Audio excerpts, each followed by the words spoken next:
What's up, ladies and gentlemen? How are we doing?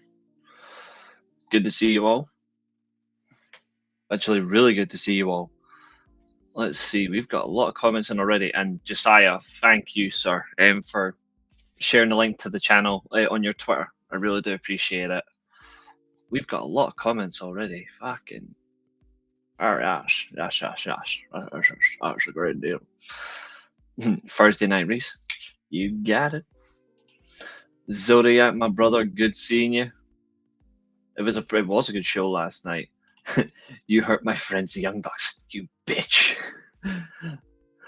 If I could be serious for a minute, Okada versus Swerve is going to be one hell of a match. Hell yeah. Okada versus Swerve is going to be insane. Can't wait. This is what this new unified championship need to start with exactly. And this is what I said when people went and jumped the gun. Oh, Omega should have lost. Omega should have won. I mean, perhaps, but look at what you've just created. Patience. It's good they didn't touch last night too. And Okada actually called out Swerve exactly, calling out the Swerve VP, as we're going to call him. Yeah.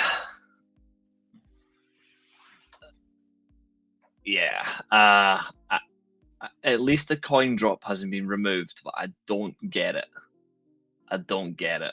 What's up, Fernando? Yeah, Dynamite was fire last night.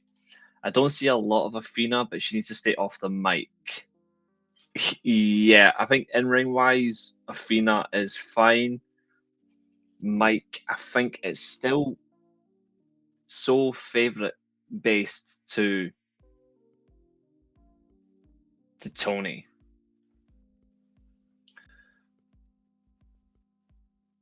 If that makes sense. The booking for the unified titles off to a great start. I told you.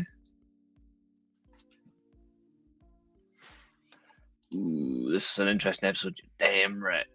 Excalibur said MJF is the number one contender. Yes, the gauntlet is not a future title shot. The gauntlet is you are the next number one contender. Same with Athena. Also knowing that no one can screw over Swerve is big. Exactly. May the best man win. I thought he just won the gauntlet, but that he's number one contender. The gauntlet was the number one contender spot, yeah. Whoever won that was getting the next shot. So that'll be... I don't know if it'll be Forbidden Door. I'm likely to think All Out in September.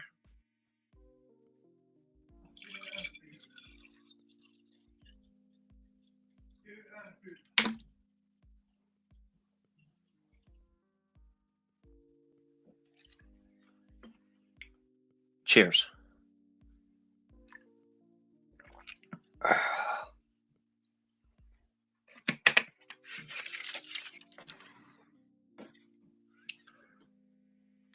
Yeah, she's not particularly great promo. She can give good short ones, but nothing too extravagant. Looking forward to the shows and the rest of the rebookings. Absolutely, we've got a few tonight. We've got a few rebookings to wrap up. We've got Abul's and we have Keen's, I believe. So if anyone wants to add one, we can add one at the very end. Hope everyone is having a great day, whatever you are and whatever you're doing. Absolutely, I echo those statements. I think it's literally just next up, yeah. Mate, that's shit. I know you were wanting to get out there anyway, but still sad that you lost your job, mate. Sorry. Who doesn't? Are your veins as evicted as you are? I think you mean excited, but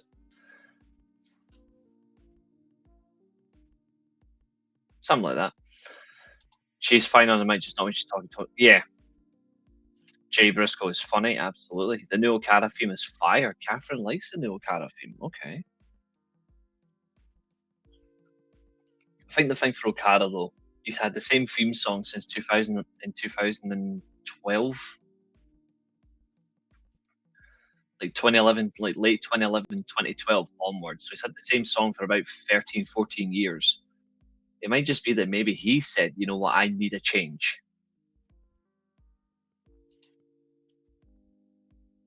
What's up, Catherine? Tony Storm needs to be careful in the ring, absolutely. Anywhere else? Nah. She is good.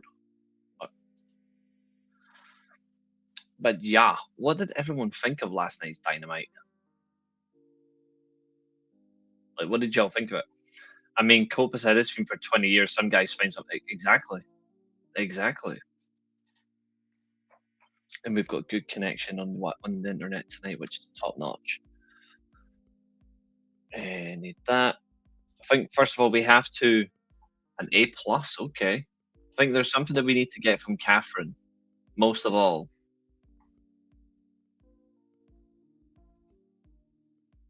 so here is a new banner.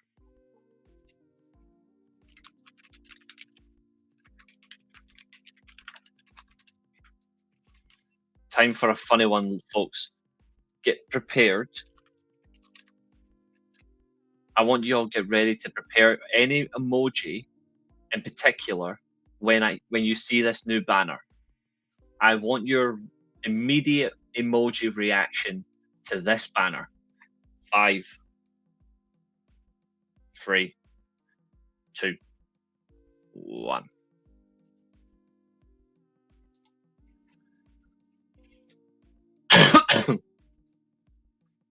The women's fatal four-way was absolutely dreadful.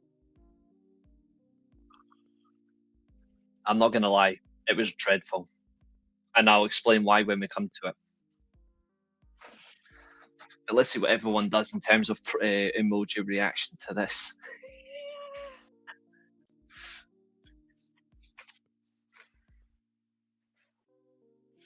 I got a feeling she's going to try and say, give me the link so I can kill you. So let's see what everyone thinks.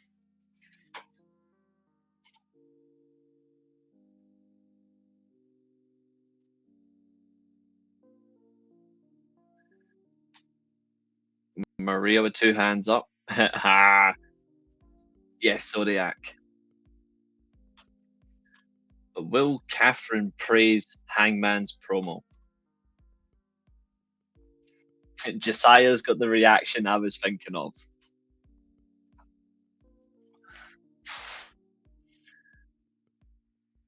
Turn that smile upside down.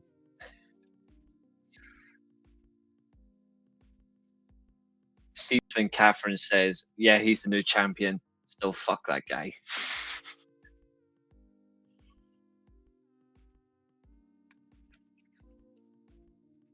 I can't wait to see what Catherine says before we carry on.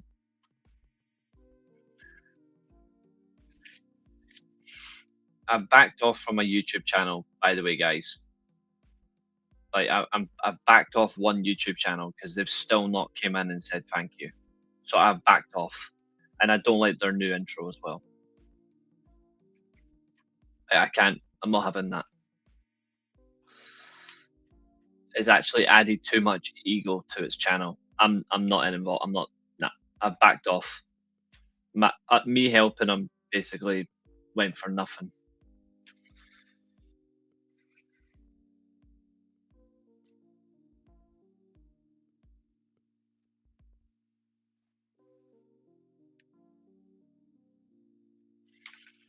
But yeah, you guys know who I'm talking about.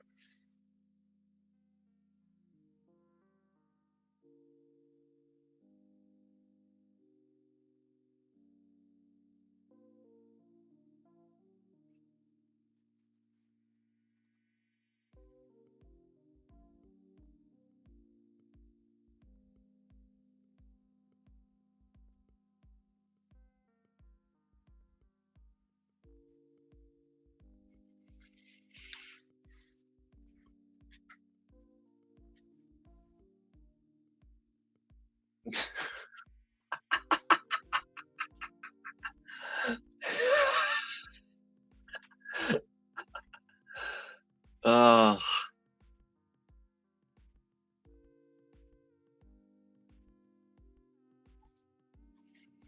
I think we can all safely say that Catherine is definitely trolling.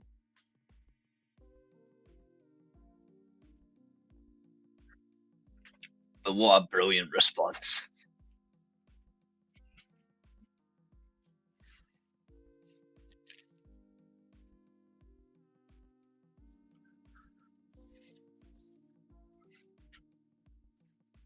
Catherine's hatred for Hangman Page is absolutely funny. Like, it's got to be worse than my hatred for Hulk Hogan. Seriously, it's got to be.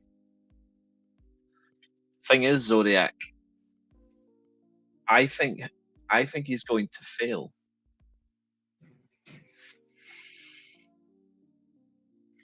Nine months in a briefcase. I don't think it's going to maintain. You know, I don't think.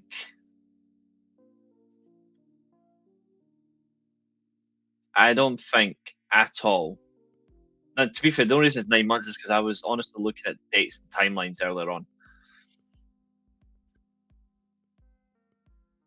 I'm eager to see what happens next. When I look at the whole scale, there's a lot to get into. So we're going to do that in just a second. But in the meantime, one moment.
Just realised I was on mute there. Sorry.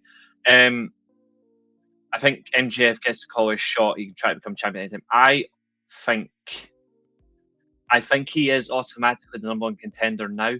I think what they're insinuating is no matter who, say anyone challenges Hangman, no matter what, MJF is the disputed number one contender. I personally think if you win the gauntlet, you should just get the title shot all out. Especially because this year they've actually prepared for All Out properly. All Out has a full break in between instead of 2 months. 2 weeks. You get a full 2 months to All Out. MJF versus Hangman in Canada. You can't go wrong there. And that's a 25 to 35-minute main event that nobody gets bored about. MJF will definitely see the capture in the AEW title. I don't think so. I think if you listen carefully to certain people in interviews and how they talk, I think Hangman is going to be champion till potentially end of the year, at least. I don't know how far they're going to go, but I think minimum World's End, Hangman is world champion. If not, I think he goes all the way to the event where he lost the title the first time. And we all remember which event he lost the first time. I have an idea. I would like it for it to be Copeland and Christian versus FTR in Canada. I have another idea.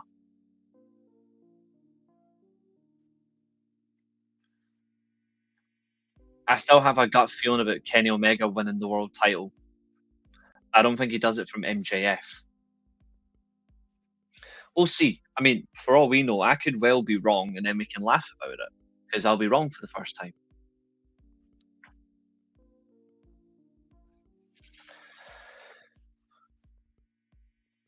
I have a feeling it's going to be Christian versus Nick Wayne at All Out. And then at Wrestle Dream, because I think they're still doing Wrestle Dream this year. I think Wrestle Dream is where you get FTR versus Copeland and Christian. And they might include Nick Wayne in the match, and they do a big trios tag.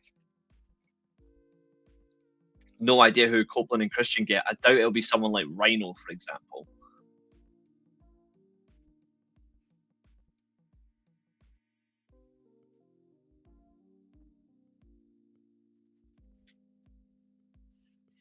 But I don't think it'll be in Canada.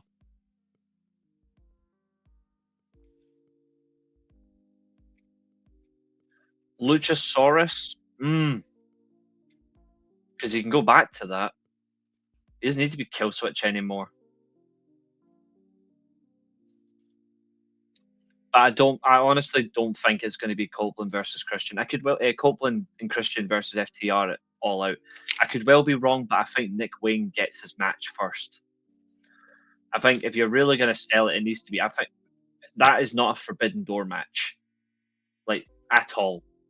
If you put your logic where your head is and where your heart is in wrestling, that's not a Forbidden Door match. Yo, Roy Sheen, how are you? And that's not me saying anything wrong about Forbidden Door. I'm just being factual. It's not. Like, let's be real. Nick Wayne will probably wrestle some luchador and some random in a triple threat for his TV title.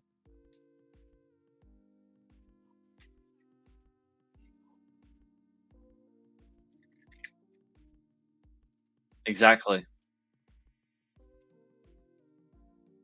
I'm not so bad. Not so bad. My back is still sore, but I had physio today. That was, yeah. Christian was right, and I like to be fair. That backstage segment. There's some praises. There's some little critiques, but we're going to discuss that too.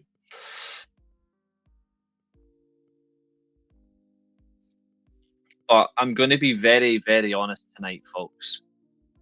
And I don't like saying this as much because I'm an advocate for it. I've always been a strong advocate for this.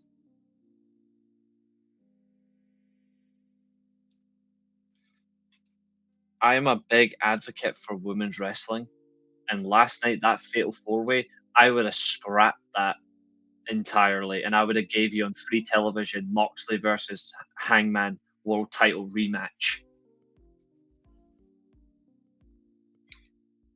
I would have gave you the world title rematch instead. Because that fatal four way was absolutely abysmal. And I'll explain why later on. But Jesus Christ, if you're a woman watching this, I feel sorry for you. Because last night, the men didn't get let down. The women absolutely were let down. Catherine, you can finally celebrate. I understand why they were working Zodiac. In a way, it does kind of make sense. I like how passionate both men were in different ways. Like Hangman's promo was seriously good. Moxley's style of working, he was a lot slower, so he was selling injuries. Hangman was selling injuries really well. Like he's got quite the limp, but we can see that how much he cares. I think maybe we should have saved Hangman till like let him do the promo, and then let him wrestle maybe on Collision. But either way, excellent work by the Hanger. Does anyone else have any promo? Yeah, yeah. If they'd had say the full week and then came back for Collision, I would have been okay with that. I didn't really get too disgruntled. No, Catherine, it's not that you told me women's wrestling sucks. It's that one match was crap. Women's general wrestling is good if you actually let women work. If you actually let women work properly, it is good. If they don't let them work, it sucks. The women were let down last night, and I'm going to say this, Tony Khan, you do not need to hang your head in shame. You, sir, should just tell those women, right, next time you make a mistake like that, you're gone. That's how serious I am. If you make so many mistakes like that again, you're gone. Because Jesus Christ, if that was any other promotion, you guys know I would be tearing it down. I am not going to show negative energy. Like, I am not going to be biased. Last night was the worst women's match in AEW history that I can recall. I'm trying to think of anything else. Maybe Mercedes Moné versus Britt Baker, because Britt Baker sandbagged like the heavy arse that she is. Apart from that, I don't know that I can think of. I did, yes. That man can speak, even if he's a bit of a weird one.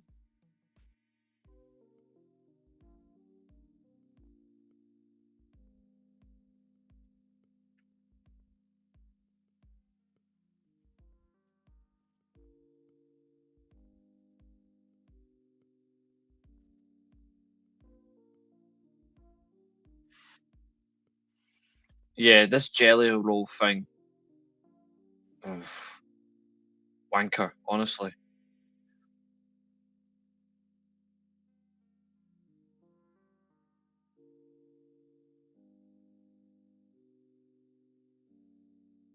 One second. Sorting shit. Sorting some fun. Sorting some fun, having some fun, cooking on.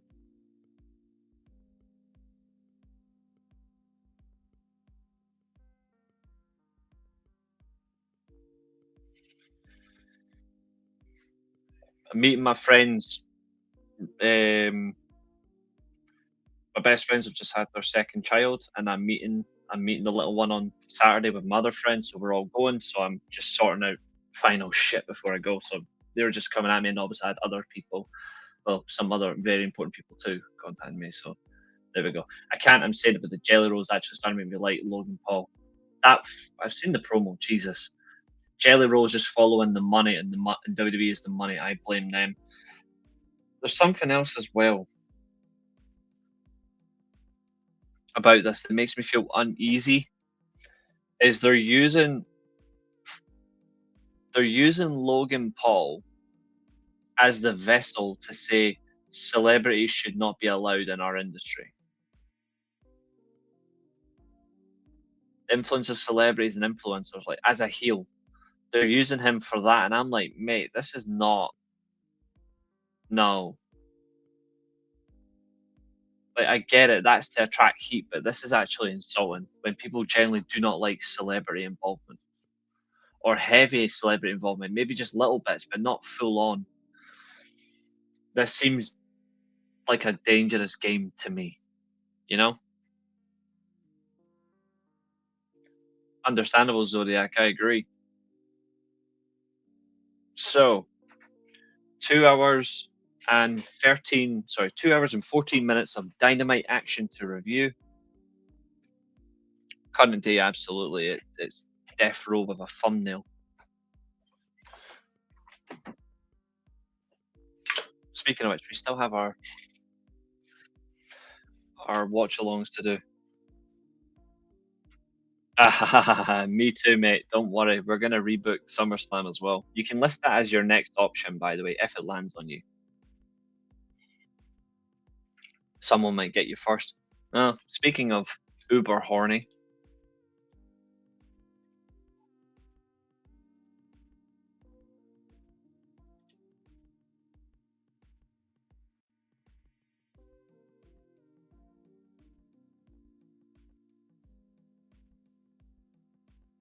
did anyone notice last night the Jushin Thunder Liger fan?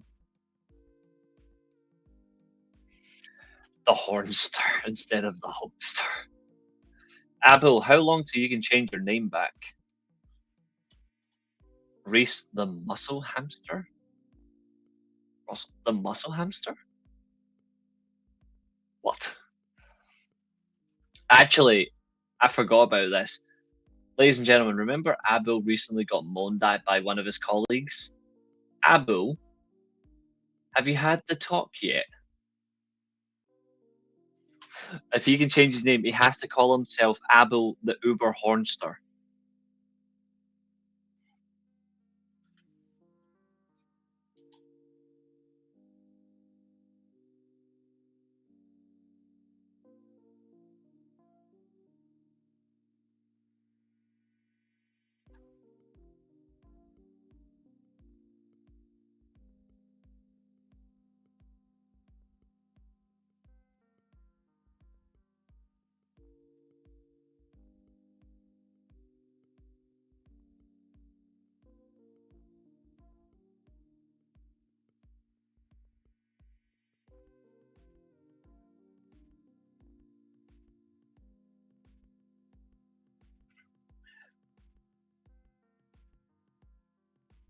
No, I get it's your opinion.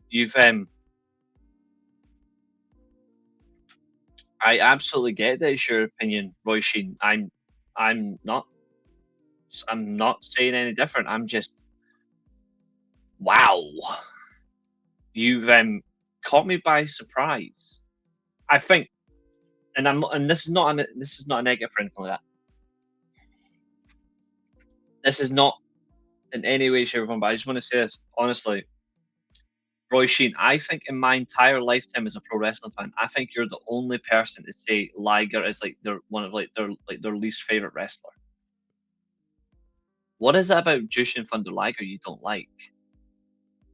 See, this is where we both kind of differ. See, I really like Jushin Thunder Liger. I don't like Cody Rhodes. So I suppose that actually balances the book. It balances out well. The segment with the forefathers was hilarious and excellent. Yes, it was. Yes, broken Reece Hardy. Again, yep. TV gold. Um, there's something about there's just something about Cody Rhodes I just don't like. He has lineage in the game. No, of course you haven't. No, don't think that. Now, why would you think that? Not everybody's going to like the same wrestler. Don't worry about it. You haven't upset me.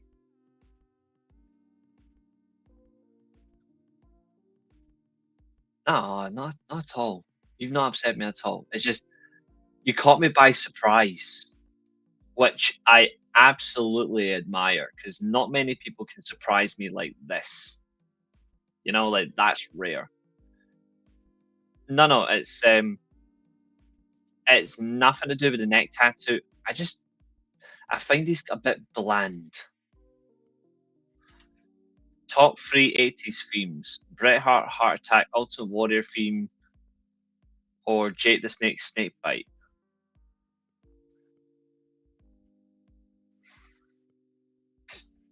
So for me, it goes in order. Three. Bret Hart is Bret Hart's original theme is quality. Bret Hart, then Jake, then Warrior. I actually wasn't so keen on Ultimate Warrior's theme song. Oh, don't worry, I'm the same. Don't worry, I'm the same. You've not upset me at all. If anything, you caught me by surprise, and I say thank you. Because not many people catch me by surprise. Except Abo, because Abo's a very horny bastard and he can't keep it in his genes. Underrated 90s theme Legion of Doom? Yes. Ooh, what a rush. Doom, doom, doom. Great drum sound. That's correct. Well, technically, Heart Attack is actually this both names. You just got a second version. The WCW version of Heart Attack is fucking awful. I hate the WCW version because they've done his theme song in reverse. and that shit just makes me feel sick. These guys have practically copied the name of my show. That's crap.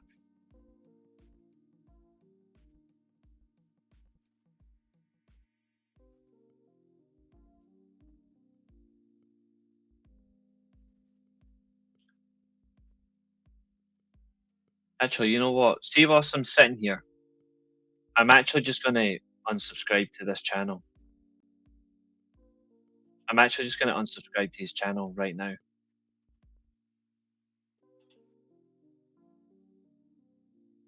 fact, nah, that's cold. I'm better than that.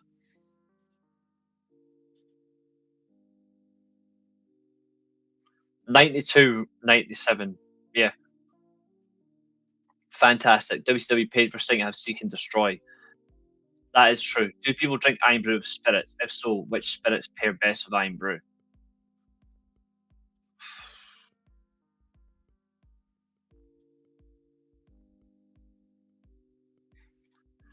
Oh, here we go. Someone's upset because I called him out over nothing. Vodka and Iron Brew is pretty much an obvious one. It's like rum and coke, except much better. Although, to be fair, I haven't had any alcohol in 600 days, so what would I know? If you want a real challenge, try a Terminator. That's if you've got the balls to go hungry. Fantastic, Abel. I'm still deliberating about this guy's account, this guy's channel.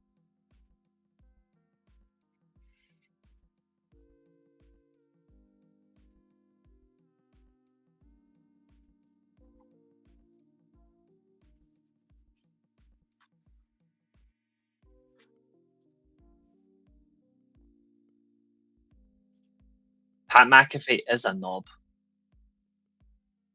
And if anything, all I said to you, if you want me to pull up, I'll pull up.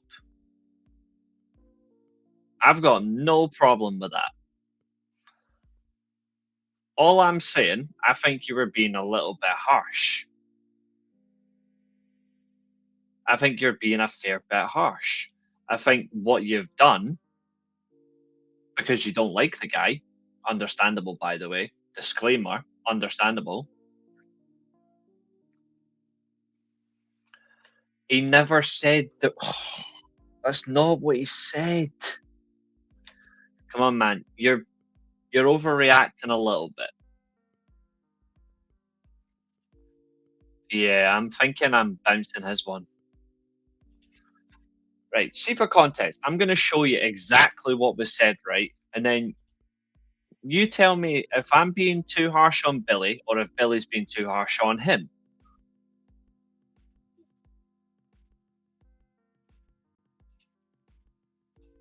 You guys tell me, all right? Again, I see where Billy's coming from. I just think he's being a little bit harsh.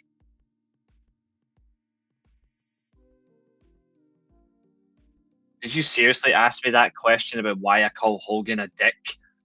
Are you serious? Billy, what the hell? That is nah, come on, Billy. You cannot put Tony Khan and Hulk Hogan in the same bloody category. That's nah, come on.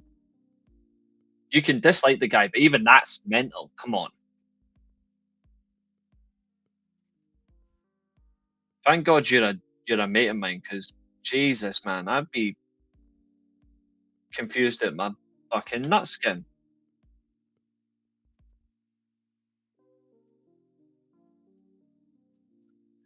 You're less harsh than me. You are now and again. I'll let you off once in a while. I see where you're coming from, by the way. No, he said why I think it, but then he's like why I say Hogan's a dick, but then when he says, I'll get the exact word because it's easier to put it that way. Hold on.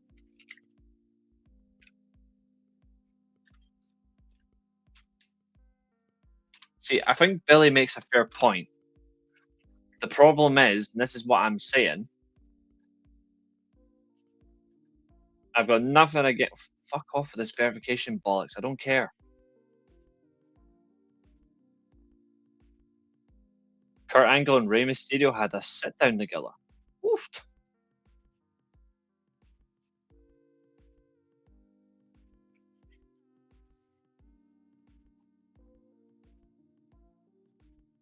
It's been understood for quite some time that a possible appearance by AJ Styles at TNA Slammiversary has been a significant focus for the leadership within TNA. The anticipation among several members of that roster is that he will, in fact, be present at UBS Arena. Or you just get it done a long time ago. How stupid can you be?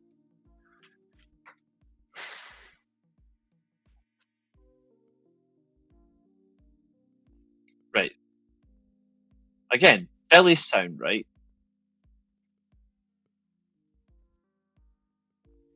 Like, I've got no issue with Billy, right? So this is the point.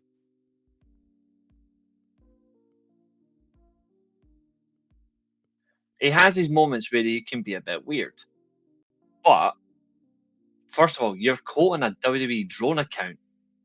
They're absolute weirdos. Elite Club is a fucking weirdo. Oh, yeah, I'm about to. I'm just giving context. Right? All he said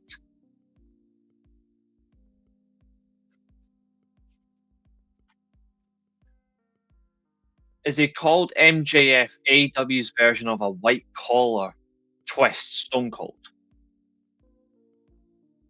And to be fair, he did say John Moxley's AEW's version of Ric Flair. If he's basing that on bleeding, then he's absolutely spot on.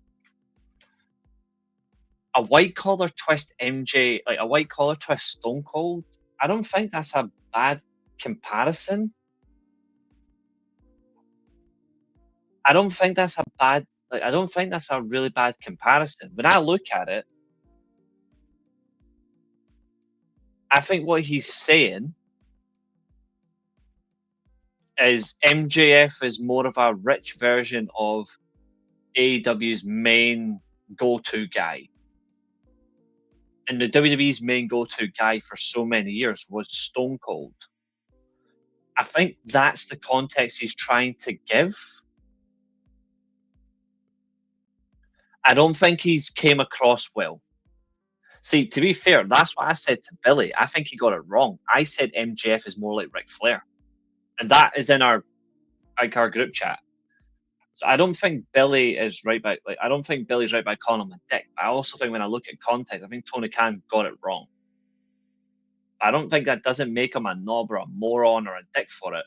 I think he's just not thought it through. I think that's what lets him down. And that's me being truly fair and honest. Billy, again, it's not like that. That's like he understands what Stone Cold did for the business. He's not dismissing Stone Cold in any way, shape, or form.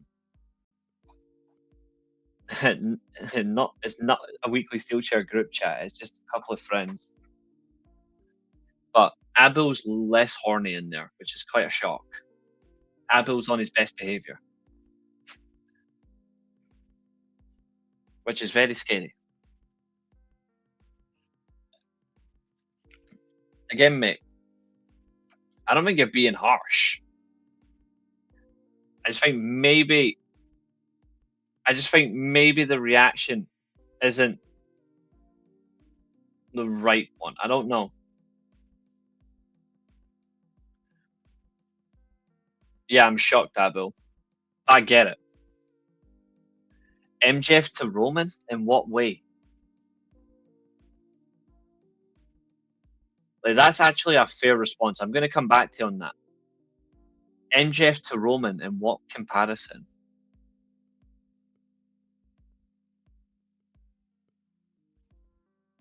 To be fair, Stone Cold and MJF do stand apart when it comes to AEW talent and WWE talent from their times. I don't understand the Roman and MJF comparison though. I actually want you to explain that one to me.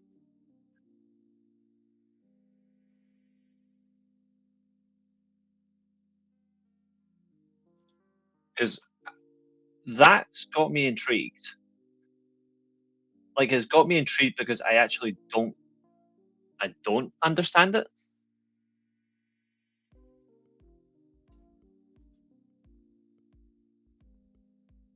All right, fair enough. But here's the thing, and this is just what I'm trying to get at.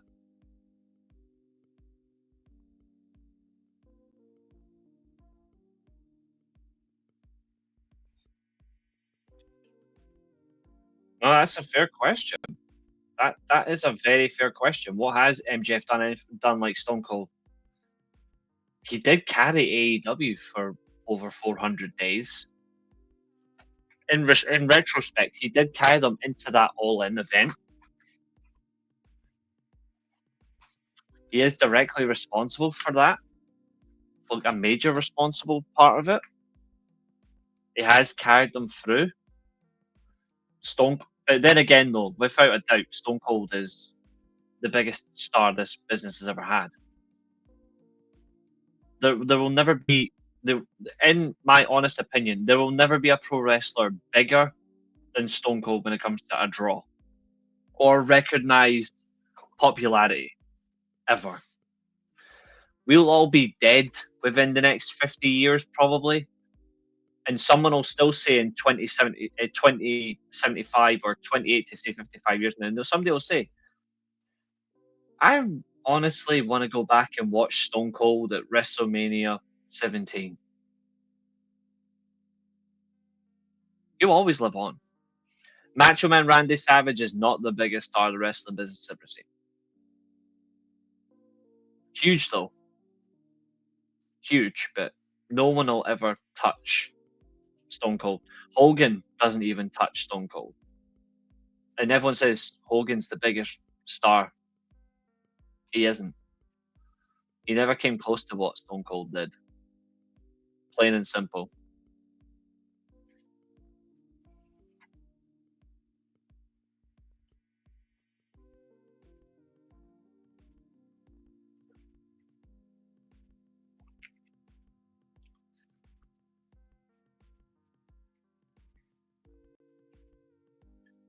Yeah.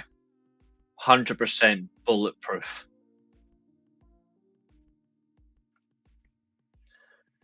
Hmm. And he took inspiration from someone very close to him.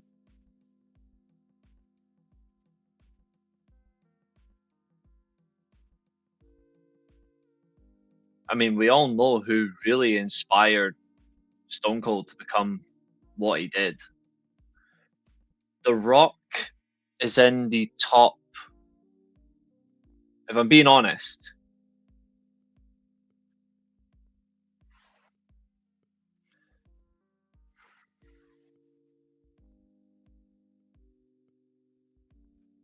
I think Rock's number 3. Hmm.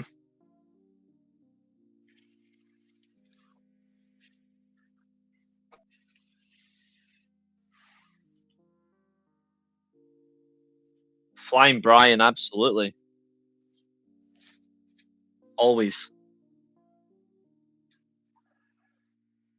You can never go wrong with Flying Brian.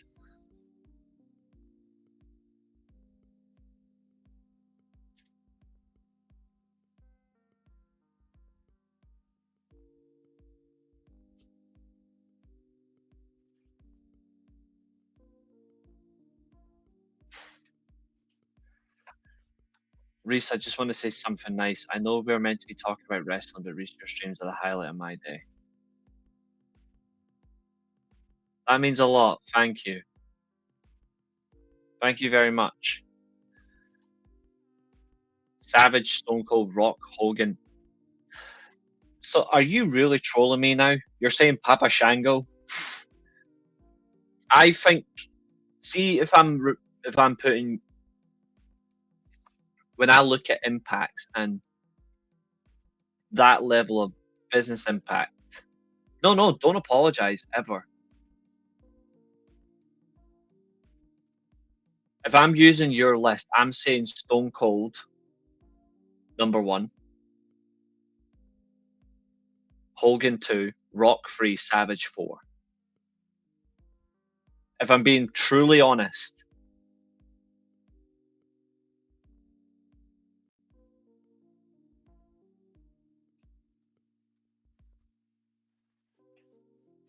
Papa Shango is the ass splitter.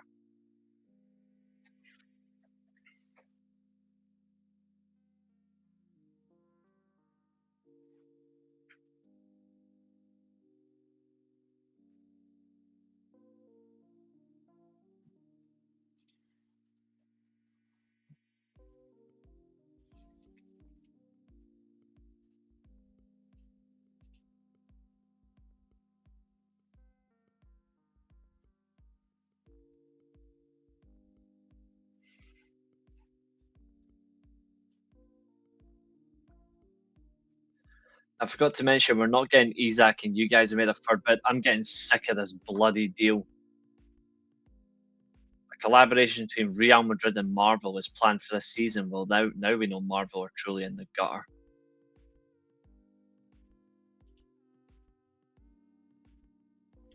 Savage, Hogan, Warrior, Rock, Stone Cold, Cena. Okay. I mean, I've still got Brett high up on my list.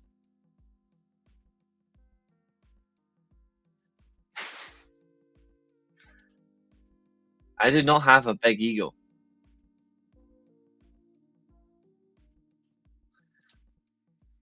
I'll tell you who has that big ego.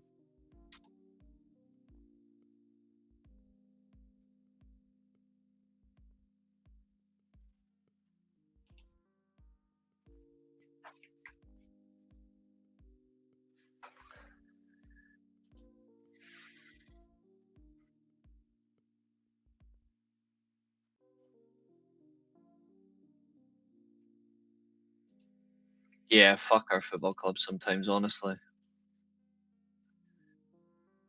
I mean, this is Hulk Hogan when he realizes he's got somebody to pin.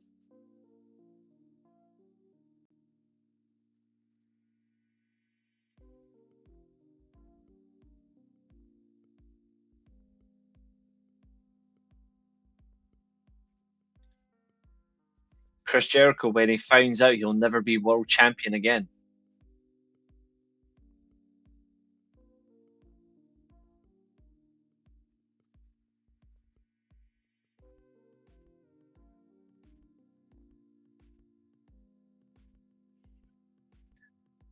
The Undertaker when he gets told, remember that one time that you lost the streak?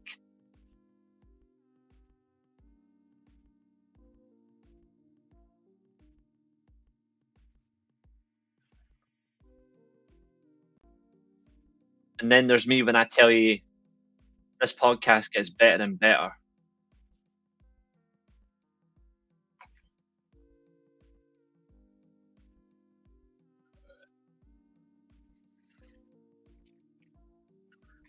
Roddy Piper was something else, my friend. Truly special. Best lumberjack match of all time. Oof, that's a. It doesn't technically count as a lumberjack match, but it had people at ringside. If I'm being honest, I think the best one has to be.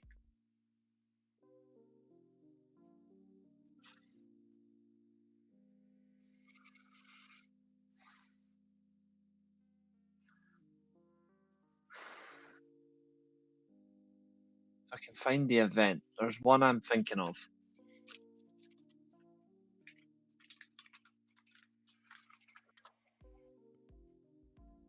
There's one in particular. It was from mid 2000s.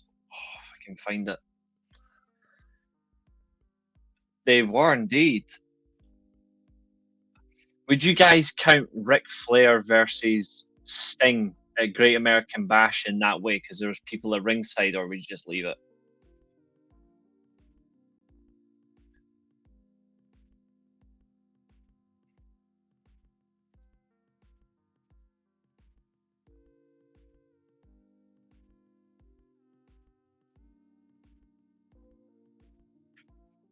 You know what? Actually,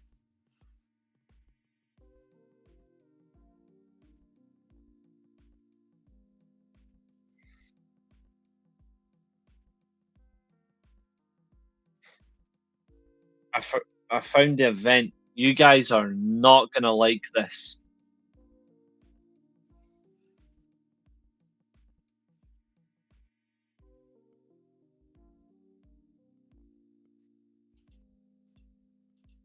I actually don't hate that. I actually think probably the best lumberjack match I watched was Sanada versus Evil. It's right up there.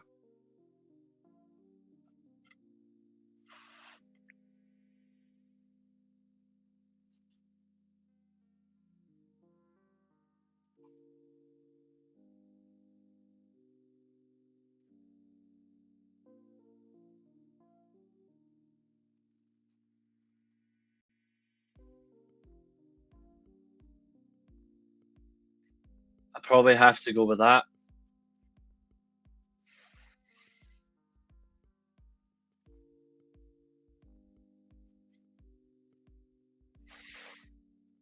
That's a throwback. That is a proper throwback.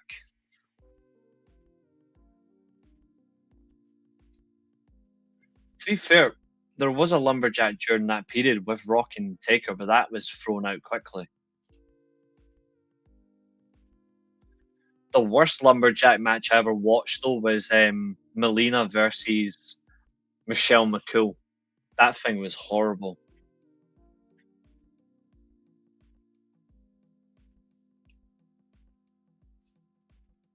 Probably the best women's one I watched was probably Lita versus Mickey James.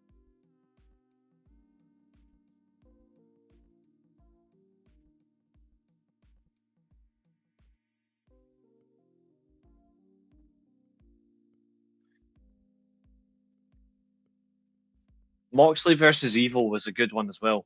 Moxley versus Evil was a good lumberjack match.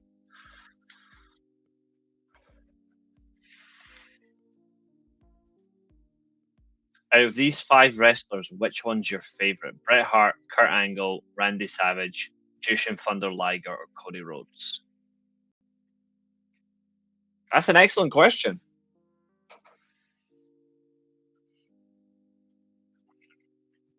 Survey says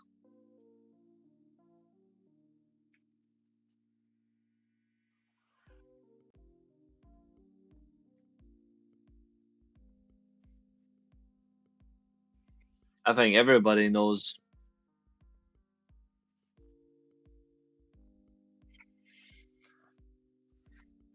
From that list that you've asked, who's my favorite?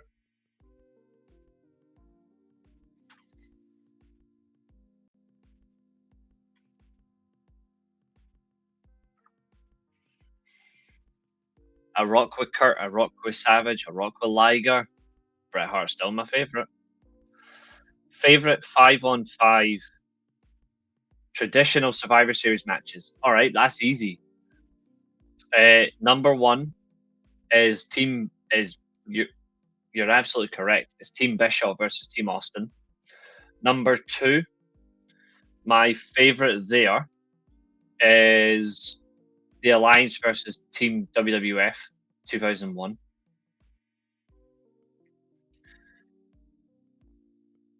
That's another one. The Warriors, the Dream Team, also from the same event, Survivor Series 1990. And then my final Survivor Series team.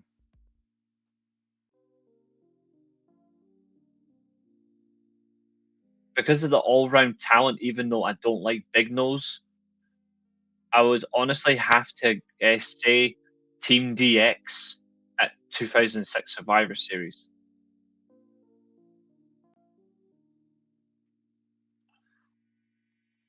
Kurt's definitely my second favorite on that list. Though. Number one and number two is exactly that, but it's very close. Liger's for then it's Savage, then Rhodes at the very end. Because yeah, Reece, Kiss Mary Avoid, Michelle McCool, Trish Stratus, Melina. Easy. Kiss Melina, marry Trish Stratus, avoid Michelle McCool like the plague.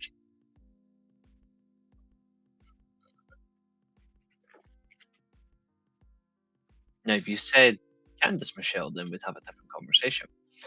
If me and Reece were feuding, guys, what stipulation match would you choose and also which pay per view? It would be No Mercy, and you would be screwed. No Mercy in an ultimate submission match for 60 minutes, you're dead. Playboy pillow fight against Stacy Keibler and Velvet Sky. Now, Velvet Sky's claimed. Honestly, I didn't hate it. I really did not hate that match. Yes, it was 2 years ago, but it's actually quite a good match. One of Sanada's strongest during his title reign, although they bottled half his title reign anyway. How dare you say Rhodes is your least favorite? I'm insulted. Well, persona non grata. Trust me, I'm not looking forward to it this time. Don't worry about that. Because they've gone to shit now.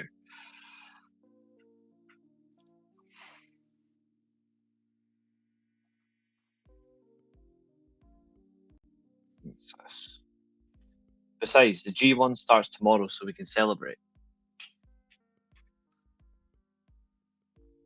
Abel, you'll lose like 15 to 0.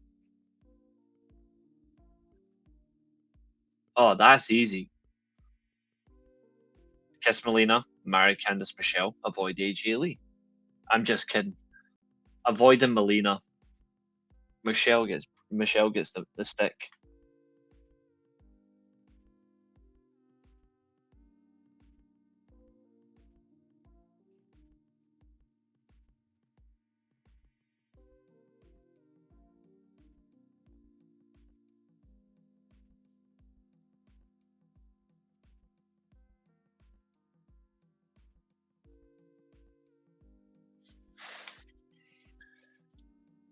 I mean, she's used to it.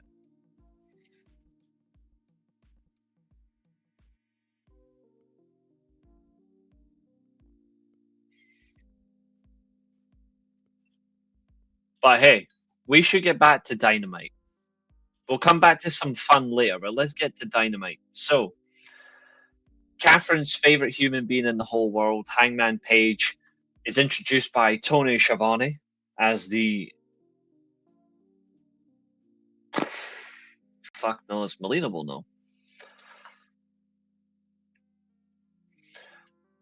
Tony Schiavone introduces Catherine's favorite person in the world, the new AEW champion of the world, Adam Hangman Page, and straight to the point, no move the letter here. Oh.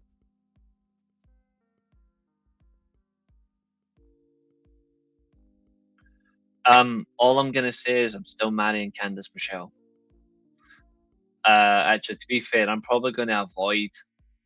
I'm sorry, guys. This is gonna hurt. I'm avoid Alexa Bliss.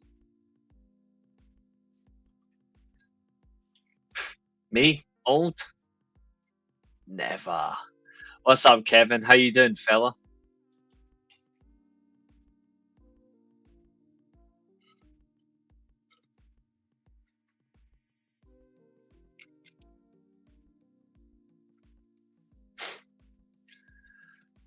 You never fail to put a smile on my face, mate. You're a good laugh. Okay. So,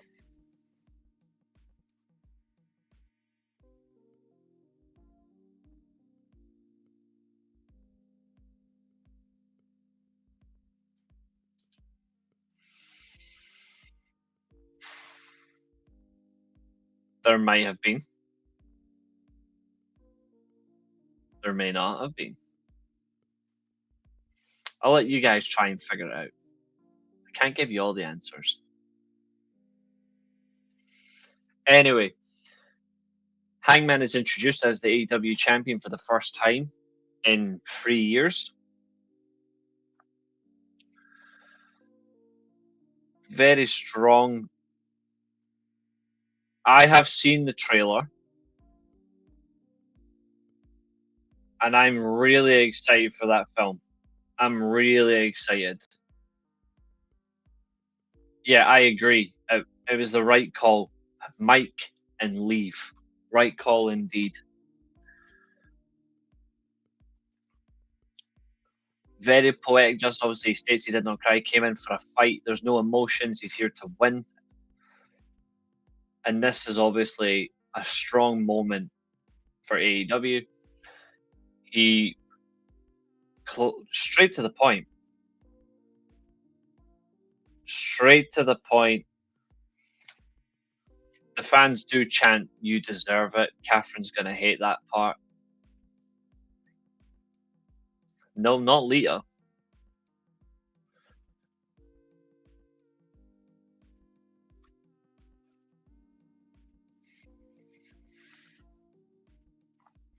Hangman does get the "You deserve it" chance. He throws it back on the fans, saying, "Actually, you deserve it." To the fans, the fans deserve it for going 9 months without seeing the World Championship belt, tuning in week after week, trying to see the better in AEW, to enjoy what they get, paying the hard-earned money to see the change in the dynamic of the company.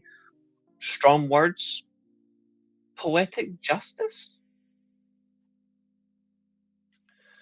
Although he does go a bit too left field because he obviously thanks people. He thanks Orange Cassidy. He thanks Jay White.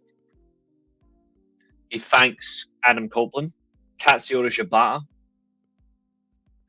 Samoa Joe, Bryan Danielson, Darby Allin, and Will Ospreay for their sacrifices to the cause. And then comes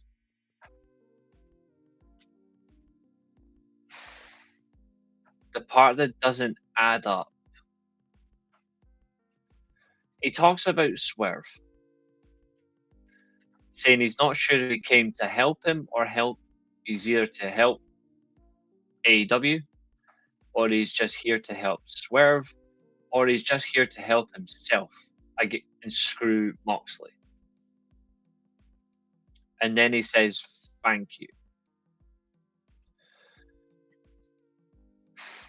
As it seemed to me that despite offering the chain of forgiveness, Hangman's thanks to Swerve didn't seem genuine.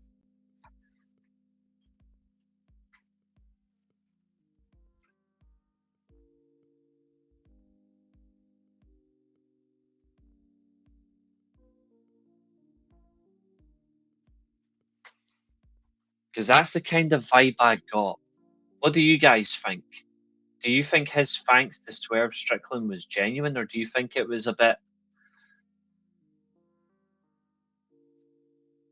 shifty? Put in the chat. Let me know what you think. I want your specific reaction. What do you guys think about how the way he reacted, thanking people, and then the way he said it about Swerve? Yeah, I agree. I agree with that, Zodiac. I concur with this completely. It's the way he said it. It just didn't seem like. I feel like he was just made to say it.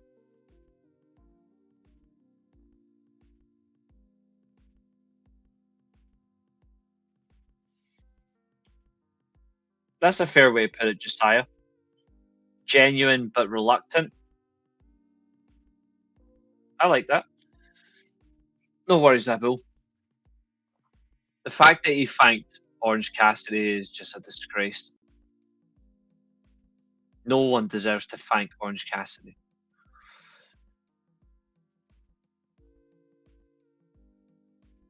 Yeah.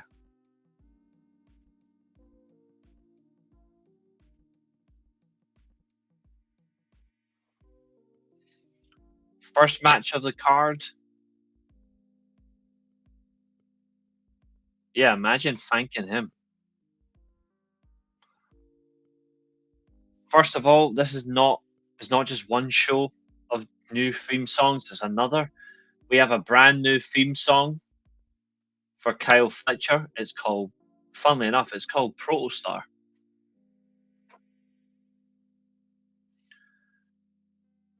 Fletcher, accompanied by the bald man of all bald men, Don Callis, is in action versus Mystico Dorada. Sorry, Mascaro Dorada. Sorry, I was thinking of Mystico at the same time because Mystico had a great weekend.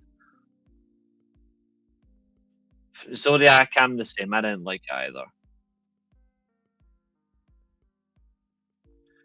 I'm still coming to terms with it. That's why I'm not sure on it yet.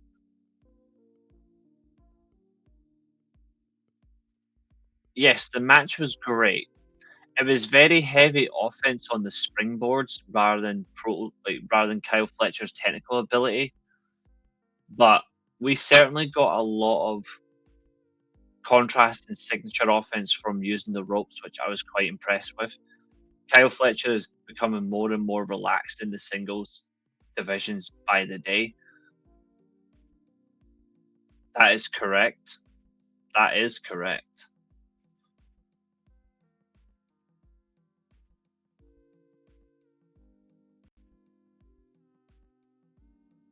So,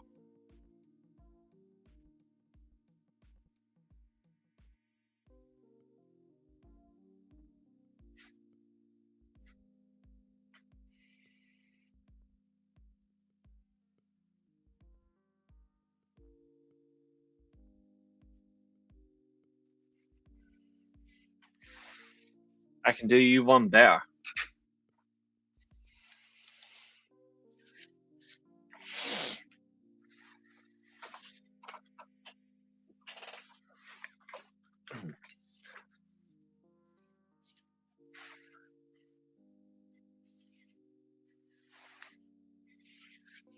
Oh, hell yeah.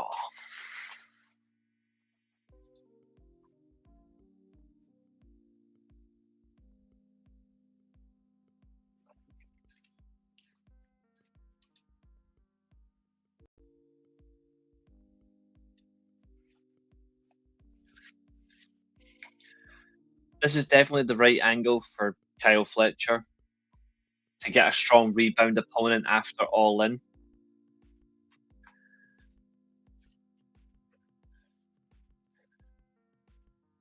Never trust a snake.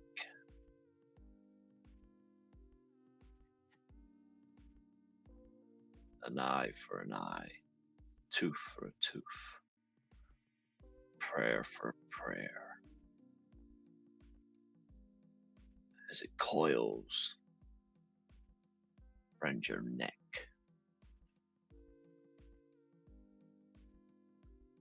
As it wraps its flesh round your arms, working its way round your body.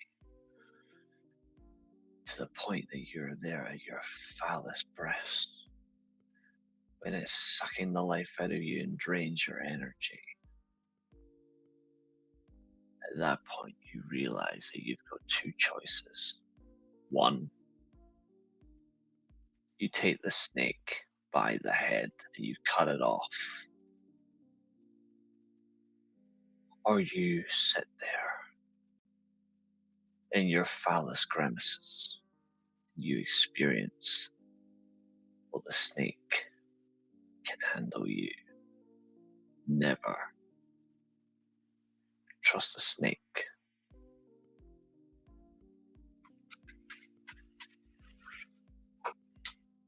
That was a rendition of multiple Jake the Snake Roberts promos into one.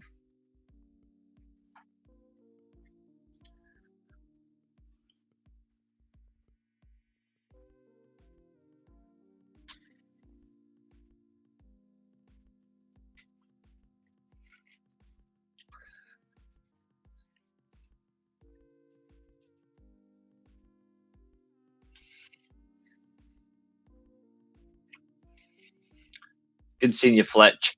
The AEW main character, the champion of the fucking world, Catherine's favorite.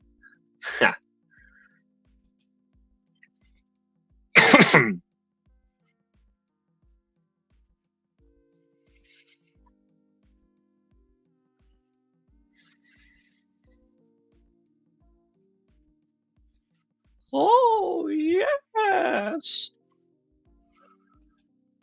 A victim of your own greed, wallowing in the muck of avarice. House of Black is back. Julia Sky and Fekla. Fekla's a fucking star. She looked amazing yesterday. Yeah, Fletcher's not going to like what happens when we get to the women's segment, folks. Fletcher's not going to like us today. I think the only one who actually came close to looking good was Julia Hart. Fekla, just after.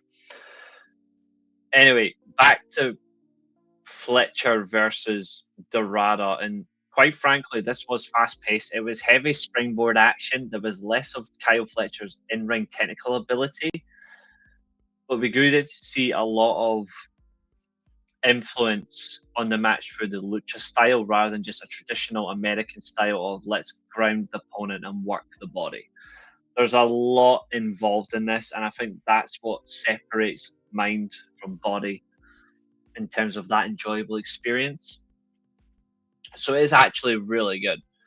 And 100%, this is what I was telling you guys when people got annoyed saying, oh, Kyle Fletcher should have won the vacant TNT title. No. This match here proves why I said be patient. This proves that you've got to let Kyle Fletcher beat a champion. Remember, Kyle Fletcher doesn't go into a match to win a vacant belt. That's not what he's about. He wants to put the divisions on notice. So he has to beat the champion. And he beats him. He's going to beat Dustin Rhodes for the title. Trust me on this. And when he does, he is going to have a phenomenal TNT title reign. Exactly, Zodiac. He put him on notice. 3 belts, but he is a big target. We're winning inside.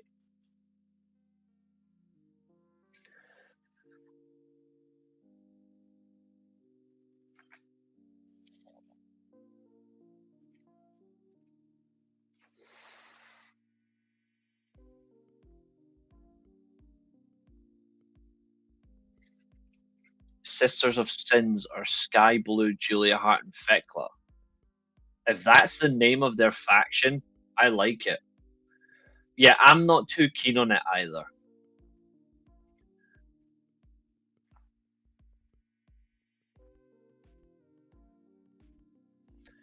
Throughout the show, we get some absolute humor. The Young Bucks. Sorry, let's let's be very specific.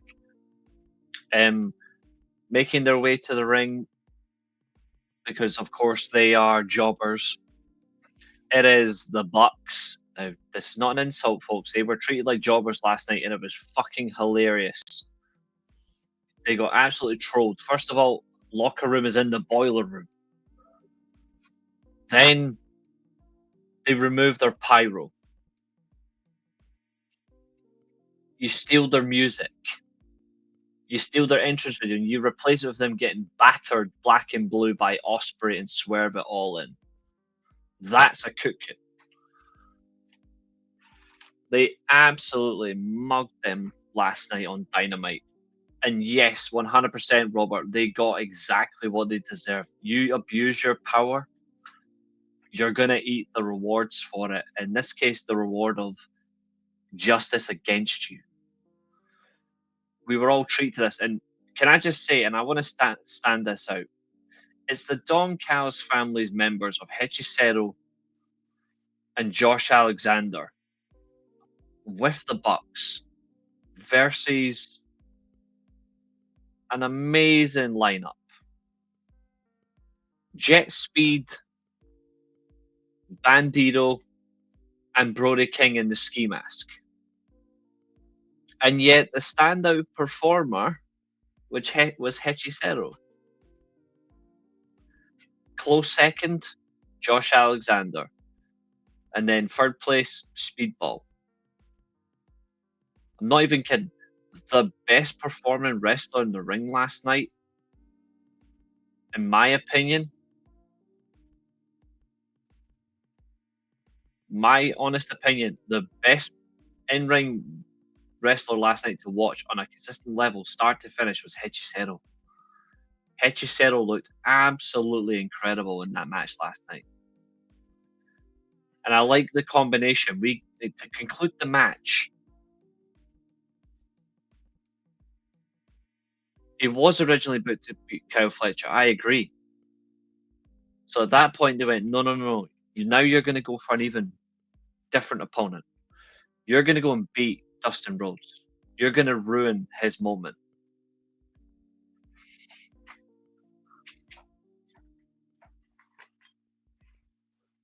Exactly, Josiah.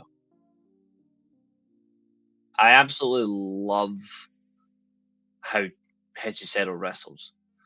But look at how this match concludes. Well, Hechicero, and that's his own name. There's not much you can really do about it. I don't know what the hell you'd call him. But you've got the Bucks using their bodies in a poetry in motion transition, whilst Bandito goes for the 21 plex, gets countered into a power slam position that leads to a TK driver, with Josh Alexander performing the tombstone pile driver, into a barrage of super kicks from the Bucks, and then it ends with the El Conjuro technical submission. 3 strong moves. Bandito was dead. Bandito was taken out behind the woodshed last night. Wild. And I can see something very good here. The Bucks' chemistry with Jet Speed. We're in for a treat there. And Hechicero, if he's going to get the Ring of Honor World title match against Bandito, no problem with me as well. I actually think that match would be great. Josh Alexander, I don't know where he's going to go, but I do see something down the line for him very soon. Yeah, aha, so good. AEW has partnerships with New Japan, CMLL, Mexico, and Rev Pro. That is true. That is true.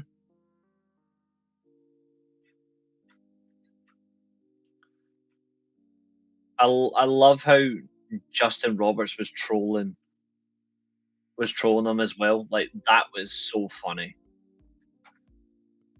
Copeland makes his first Dynamite appearance in 4 months. He explains, quite frankly, what he's here for. He's not here for Christian Cage.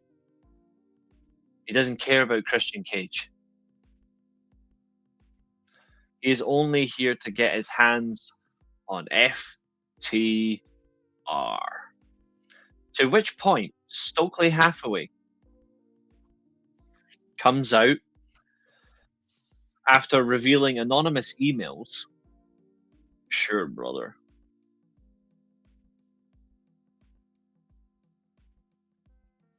We get that enjoyment of knowing that Copeland cannot go near FTR. And if he does, he will be immediately fired. To which point, Copeland points out that Stokely Hathaway is not a member of FTR. And he too can be hurt by Copeland. To which point, as the man himself, Robert, has said, Stokely got speared. And I don't praise Stokely Hathaway enough on this channel because I think he sucks. Well and truly, I think he sucks. But he sold that spear really well. So there you have it. Even people I don't particularly like still get praise. Good sell. Really good sell job.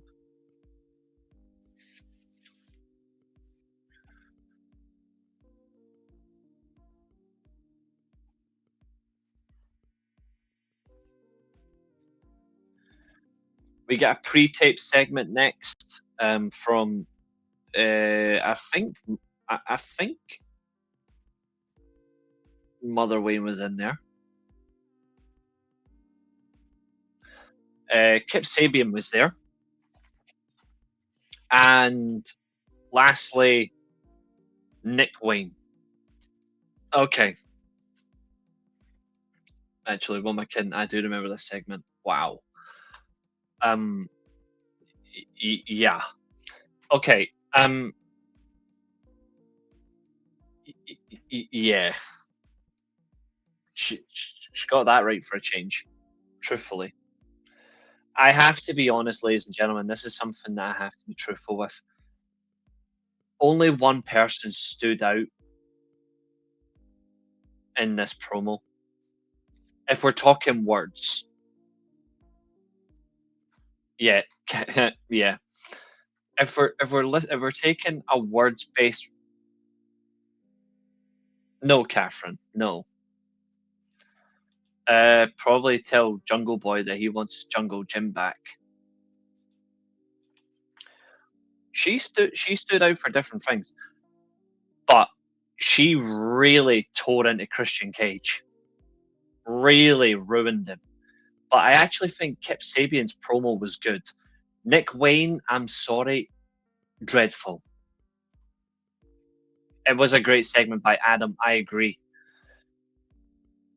I was not impressed by Nick Wayne. He kept making the same mistake, same word, same mistake, and that's not going to go well for him. She is a lucky bitch. I agree. Like, because I'm jealous of his hair and beard. Like, I wouldn't mind a beard and a hair like that. But Kip Sabian is a really good promo. I've defended Kip Sabian on here for a long time. I'm a big fan of Kip Sabian. But Nick Wayne, I get it. He's young. He's got a lot. That's it, there, Josiah. I'm sorry, I can't take that seriously. If he said it once, then I wouldn't tear into him. All right, I know that might sound harsh, but I wouldn't. He said it 3 times. Actually, no, 4 times. He said how many world champions? Mate, that's no, no, no, no, no, no, no, no, no, no. This is where you're gonna get held back. In the ring, Nick Wayne, he's got potential. I don't think he's going to be great.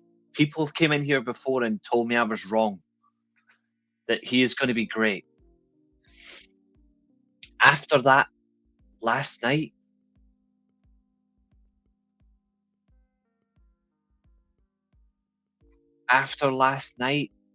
Nick Wayne, he's going to wait a long time. And this might sound harsh, but until he's competent on the mic, there's only one show he should be on. And I'm sorry if that hurts anyone's feelings if you're a Nick Wayne fan. And that doesn't make me not a Nick Wayne fan, by the way. I like Nick Wayne. I like his style in the ring. I like how he works.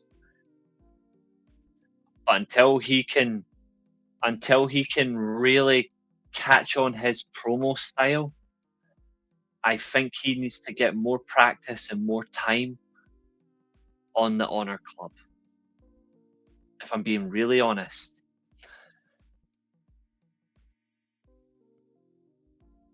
If you come into a promo and now let's say for saying sake, how many world champions? If you're going to say world champions, in that phrase, you should be saying How many world champions am I going to beat? You know? How many world champions am I going to beat? Not how many world champions am I going to win?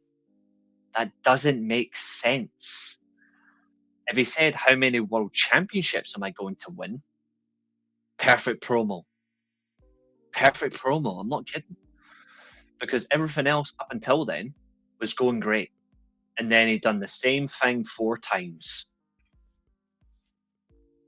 And that doesn't sit with me.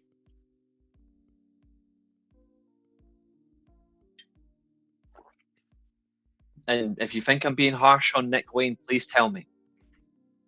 If you think I'm being harsh on him, please tell me. It's not going to make me change. It might make me see it a little bit differently, but I think I'm being very fair. Because if I said that about anybody else,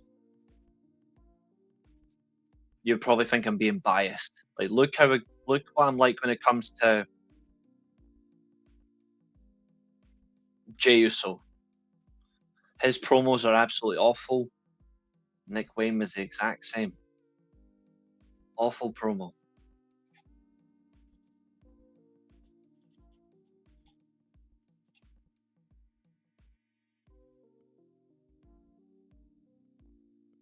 I mean, Zodiac, you're not wrong.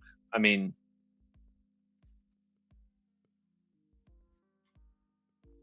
yes.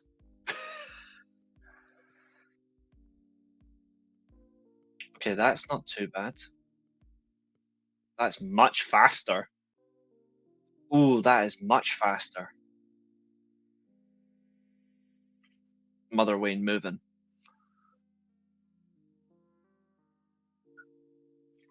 96.19 megabyte per second upload speed, 243.97 download speed. That's not so bad.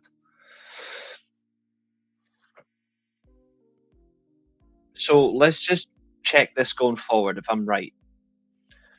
They're now going forward as what we thought they were going to be if Christian got kicked out. They're now going by the matriarchy. Yes?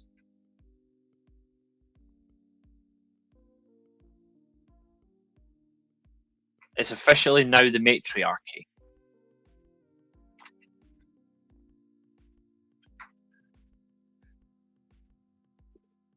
You know what, Maria? Honestly, I think he is too. I think he is as well. In time. Once he. I mean,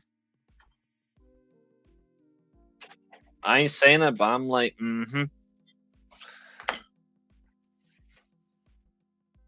Ain't no arguing. She looked horrible on All In, though.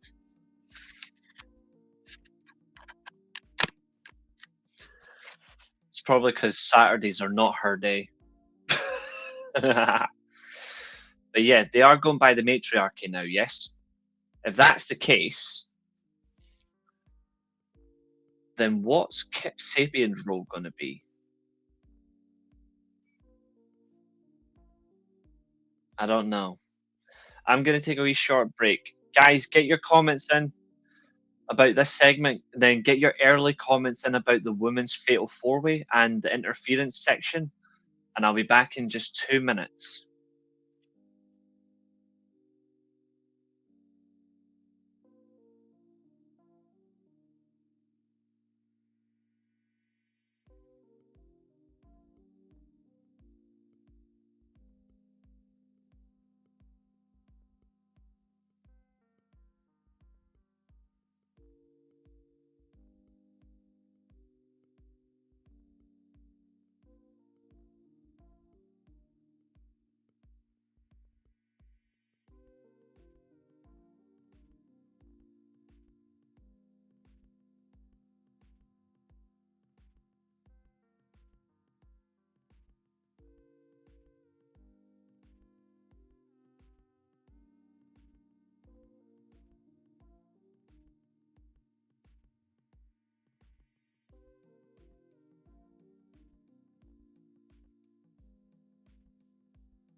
that works.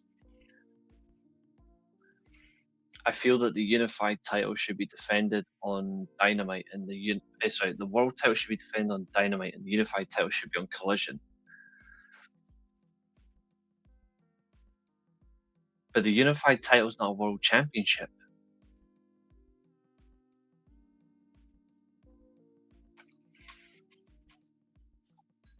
No, there's no update at all, mate. I haven't seen anything.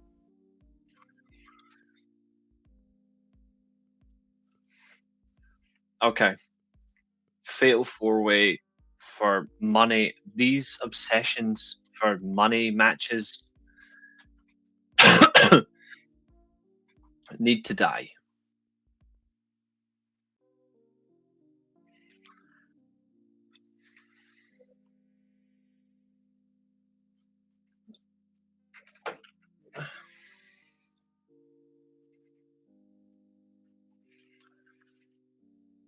Match starts in the ring. Clear and obvious fan favorite is Willow Nightingale, the only fan favorite, I might add.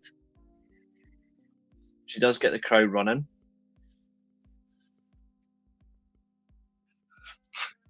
Chris Statlander didn't really surprise me. She didn't really impress me. Thekla was not as vicious in this match, but she still had some good timing, good presence.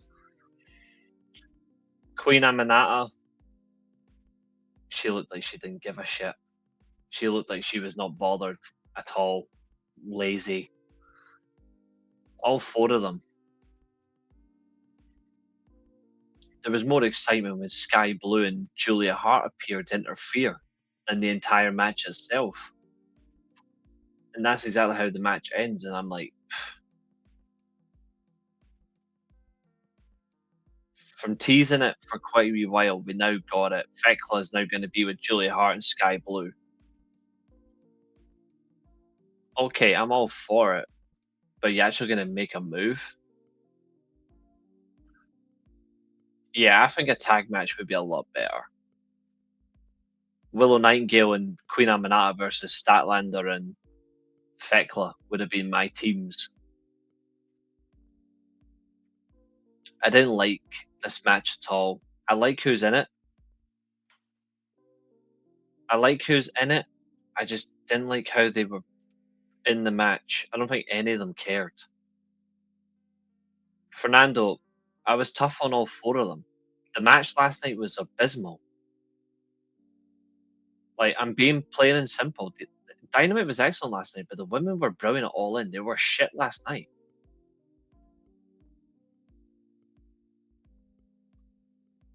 Like, if I'm here to tell the truth.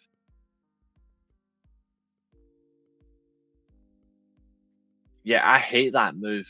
It's a follow up on Madison Rain, and then like Madison Rain done it years ago. Now Vakur does it, and now Queen Aminata does it, and I'm like, it's cringe.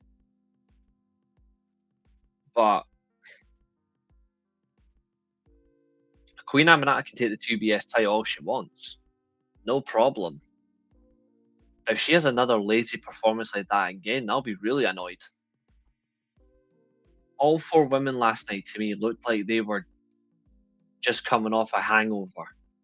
Like, looked like they hit the drink on the Sunday, the Monday, and the Tuesday, and now they're coming for work. Booker T can suck a dick. All four of them looked like they didn't try. All four of them did not care. Or they didn't care enough when they should have done. I don't know why, but that's the vibe I've got.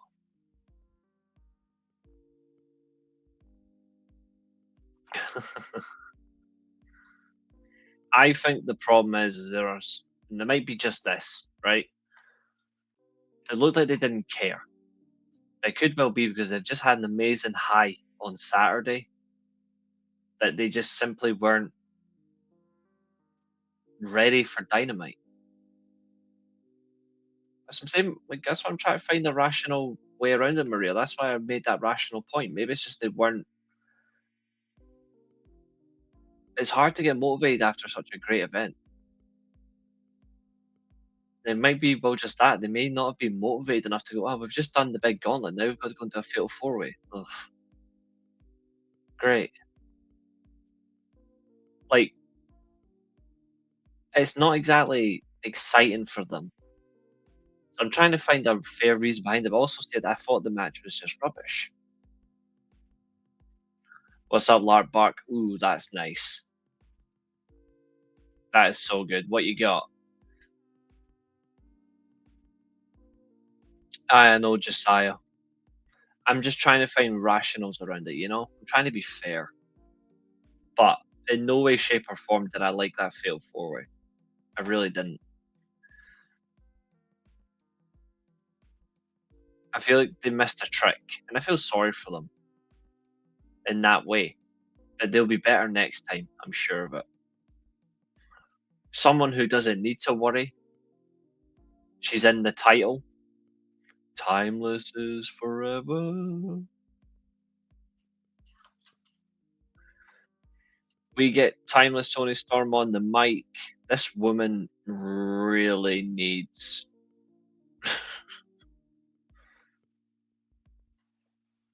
She definitely needs a pay rise on the highest scale.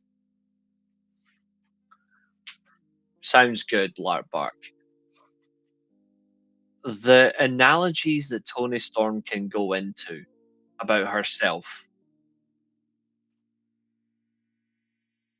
No, Zodiac, I want to do the MJF part a little bit separately. I want to do the main segment first. Don't worry, I'm not skipping it. I wanted to go straight to this big segment first because it does obviously have an important credibility behind it. Don't worry. And they announced the women's tag team title tournament. I don't know. I don't know. Probably soon. Anyway, the level of insults that this woman can dispose upon herself is funny.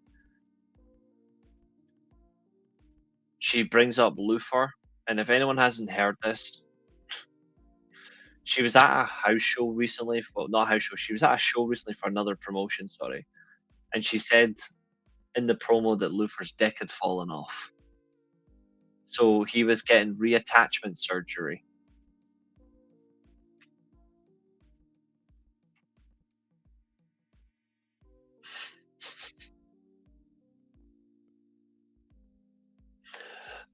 I'm not kidding. She did say that.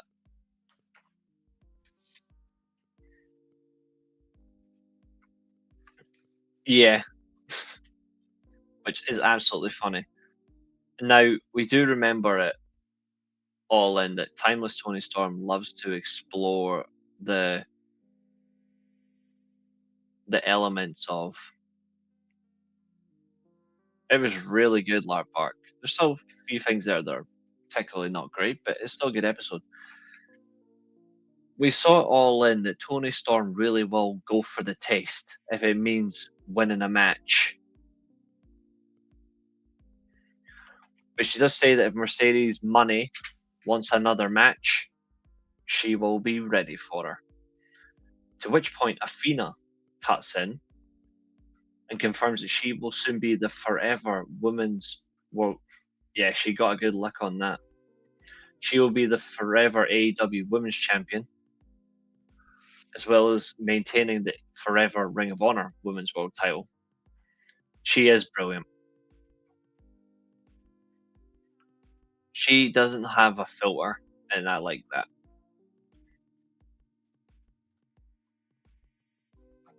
But alongside Billy Starks, great promo, but we get an amazing Tony Storm shot that is absolutely incredible. Have I added it? Yes. This right here is one of the best captured pictures of the entire show.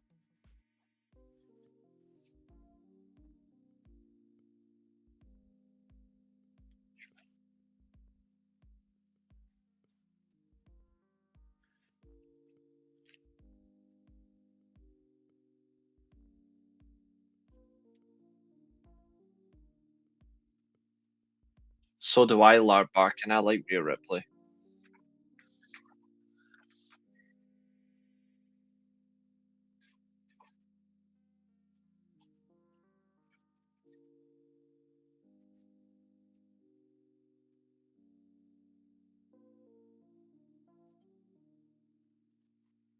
Oh, 100%.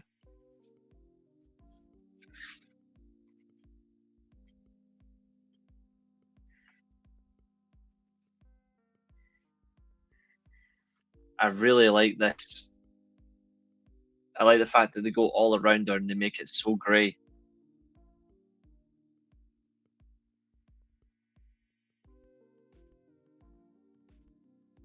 And movies as well. She's brilliant in that movie she was in.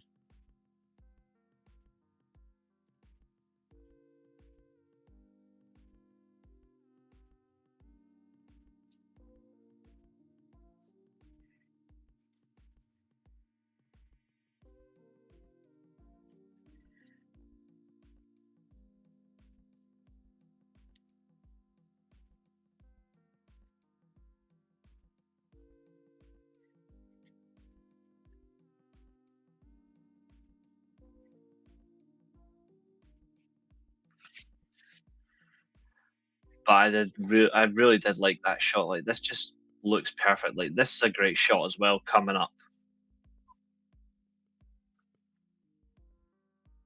So is this.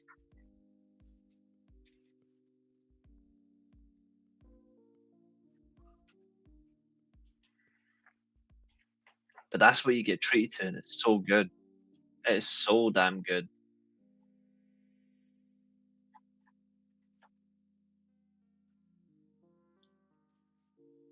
Yeah, it is. It's a lot of good vintage.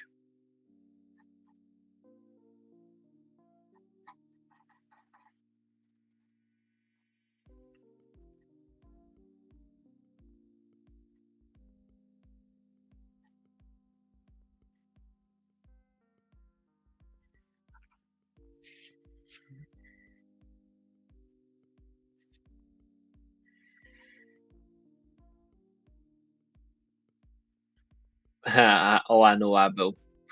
And no worries, Zodiac. We will see you in the next one, dude. Straight to the point. Okada next. He's in a squash match. He absolutely bullies Rafael Quintero. You're welcome, Zodiac. Just for you, Zodiac, I am not going to do the rebooking until I see you next. So that'll be tomorrow because I want to get your input as well. So we'll do all that tomorrow.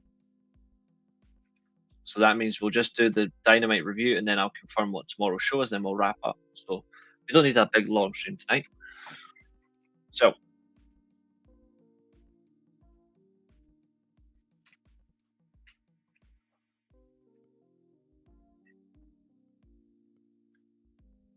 Okada, of course, does call Swerve a bitch. Swerve comes out and seems to be the plan. Okada versus Okada versus Swerve Strickland for the AEW Unified title. Looks like it's going to happen. And that's going to be excellent because there's no interference. I'm really excited to see what they do. Is it going to be a Forbidden Door or is it going to be All Out? I don't know. One thing is for certain, we're going to get a treat. Who should win? I think Swerve should put Okada over because I think Swerve winning this one isn't the belt he should be going for. He should be going for the world title, whereas Okada's attention will soon have to focus on Takeshita. Yeah, all out, yeah.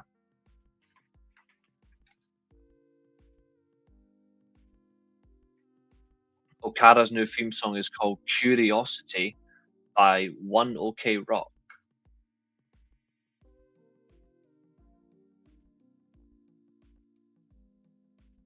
Hell yeah, Larbark. And great indeed. Roaring 20s, exactly. And Okada is incredibly special. Now you get the shorts pre-tape segment from MJF and the Hurt Syndicate, and quite simply, MJF, he rocks. MVP looks like he's been on the rocks because his voice is bad, but he still delivers a good promo. And the presence of Lashley and Shelton Benjamin, there's no describing how good they are. Yeah, they should have done. If John Cena knew how to land a suplex, Shinsuke Nakamura would never have been ruined to begin with. Asuka, I don't know why they ruined her. Like, she's excellent, and Io Sky is too damn good, and they still blow it up. Main event: Hangman Page in action for the first time since winning the championship. Teams up with Mark Briscoe and Powerhouse Hobbs. Again, great team, great options. Up against the magnificence that is the Death Riders, John Moxley, Wheeler Yuta, and Claudio Castagnoli. Really, really good. The match itself, brutal. All of them got in on it. Brody King was the main standout. Like, he was the main standout for me. I thought he was excellent start to finish. Hangman constantly being caught out by the same thing was weird. Lack of temper, getting his way in the front of the referee. Not great.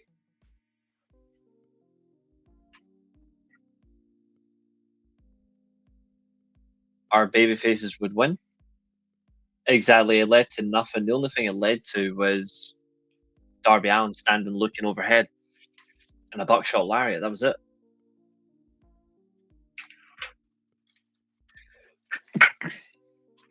Like, we didn't get a new Death Riders member. We didn't get a Death Riders shot moment. It was literally just fear.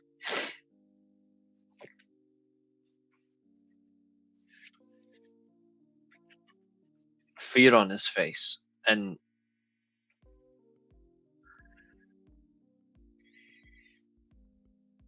we'll see where it goes. But it wasn't the best end. It wasn't maybe the best climatic moment to a match. It was still a very good episode, one way shape about it. And that's what matters. Good episode, good laugh, good fun, and they take it seriously. They didn't take their foot off the gas, but they certainly have to tweak a few things, and I think Collision on Saturday will prove it. So let's see what happens. But, ladies and gentlemen, I'm not going to keep it in too long. Pain, and I want to go and relax a bit. Tomorrow,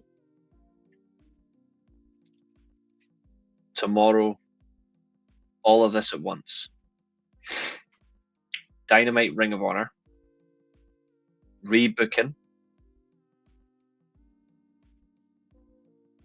Yeah, that's right. Yeah, G1 Saturday.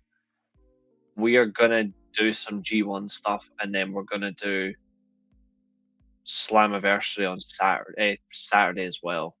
So that's all of that. In the meantime, oh, not bad, Abu. Try to make sure you stay in there long. Yes, I have the Impact card for you. Swerve, sorry, not Swerve, sorry. Trick Williams and Kazarian are in tag team action against Joe Hendry and Santana. That's one thing's for sure.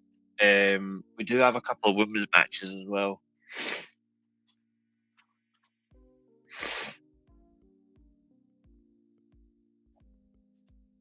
JC Jane is in action as well, I believe. Yeah, Tessa Blanchard versus Danny Luna. The tag match just mentioned. Moose versus Callahan. Order 4 versus the System. The Hardys are on their final message. Matt Cardona's in action. Hometown Man versus Judas Icarus. Ugh. And then the Elegance Clowns will speak. So that's the show.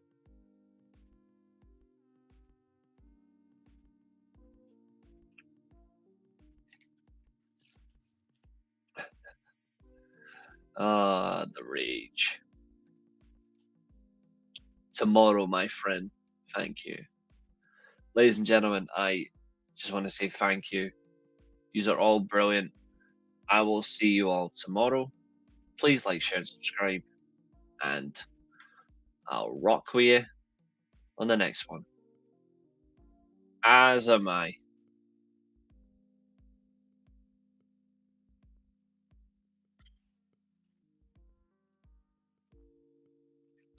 Rock with Reece. Not walk with Elijah.